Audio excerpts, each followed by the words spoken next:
19 маусымға арналған жұлдыз жорамал. Тоқта, тәуекелі көп күн. Жұмыс, үй тіршілігі, жақындардың жиі мазалауы, бәрі осы күнге келіп тақалуы ықтимал. Жалпы, сіз бүгін өз ортаңыздың мәселелерін шешумен боласыз. Тек ызаланбай, бәрін үлгеруге тырысыңыз. Қарсыластарыңызда қыспақ қалуға тырысып бағады. Оларға ең лайықты жауап үнсіздік, елемеңіз. Тоқтыларға жұлдыздардың айтпағы мынау. Кез келген түсініксіз, немесе шиеленісті жағдайларда ішкі даусыңызды тыңдаңыз. Ол сізге ең тиімді жолды көрсетеді. Торпақ, еш дайындықсыз жаңа дүниелерді бастап кетуіңіз мүмкін. Өзіңіз күтпеген ұсыныстарға жылдам келісім беріп, тәуекелдерге қарамастан бәс тігуге дайынсыз. Алайда қорықпаңыз. Аяқ асты күтпеген әрекеттерді сіз тектен-текке жасап жатқан жоқсыз. Мұның бәрі ішкі даусыңыздың сізге берген белгілерінің жемісі.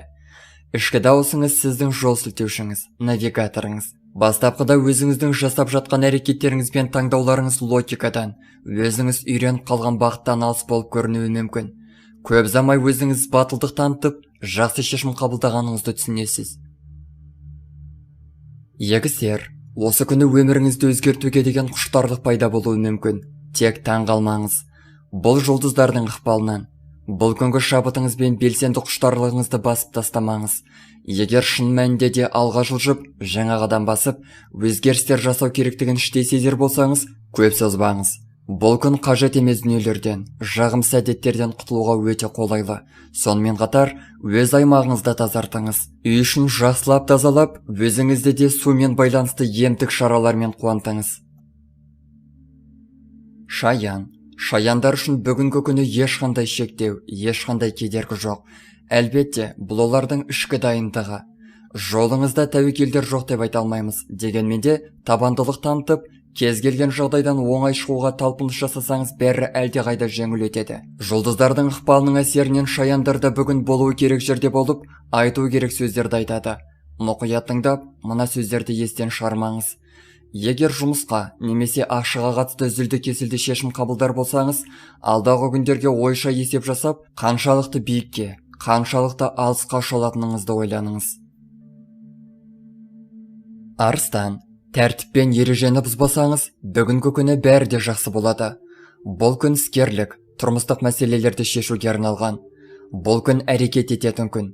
Жұлдыздар қит етсе кейінге қалдырмай, жалқаулыққа салынбай, шаршап тұрмын деп өзіңізді ақтамай, қысқасы өзіңізді қамшылап әрекет етуге шақырады. Сонда ғана сіз бір күннің ішінде қаншама шаруаны атқарып тастауға болатынын түсінесіз. Көп нәрсені тындыру үшін қажет болған кезде ақыл кеңес сұрап, бар мүмкіндіктерді дұрыс қолдана білу керек. Бекеш, миыңыз құдды суперкомпьютер секілді жұмыс істейді бұл күні. Осының арқасында көптен бері шешілмей жүрген мәселелерді шешіп, шешімін таппай жүрген мәселелерді шешуге тырысыңыз. Жұлдыздардың айтуына қарағанда, күрделі әрекет ету әдістері сіз үшін өте қиын болады. Сол себепті де кез келген мәселеден шығар қарапайым әрі қолжетімді әдістерді таңдаңыз. Қысқасы, өз өміріңізді өзіңіз күрделендірмеңіз, қиындатпаңыз.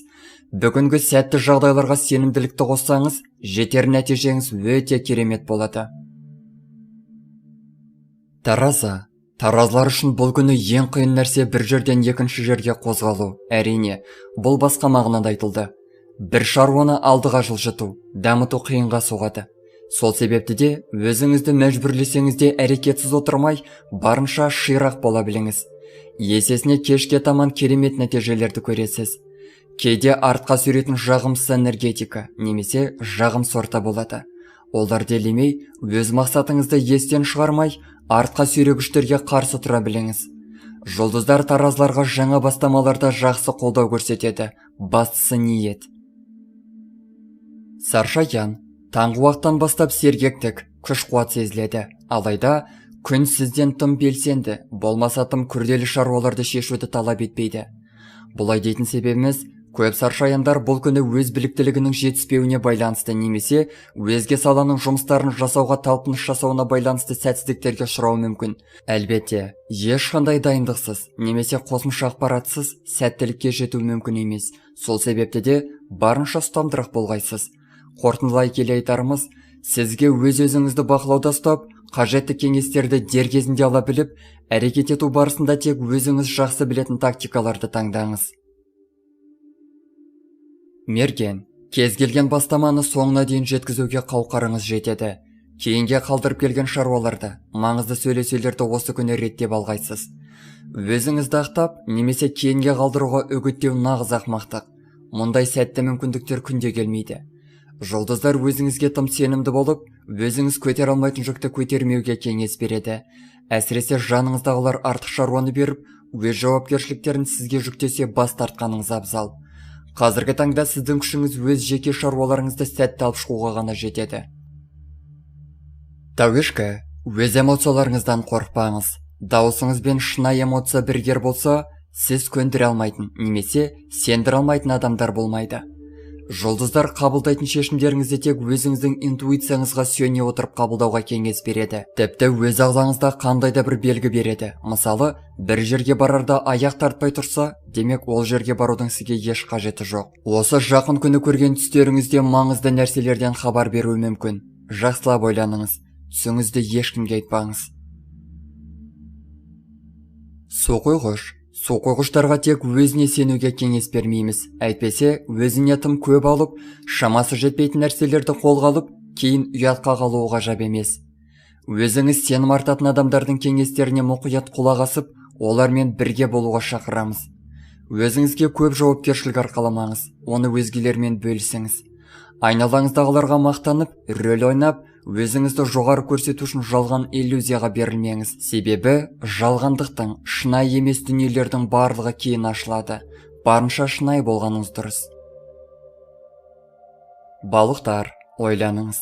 Өзіңізді бір түсініксіз шекарамен шектеп, оған жабысып қалдыңыз.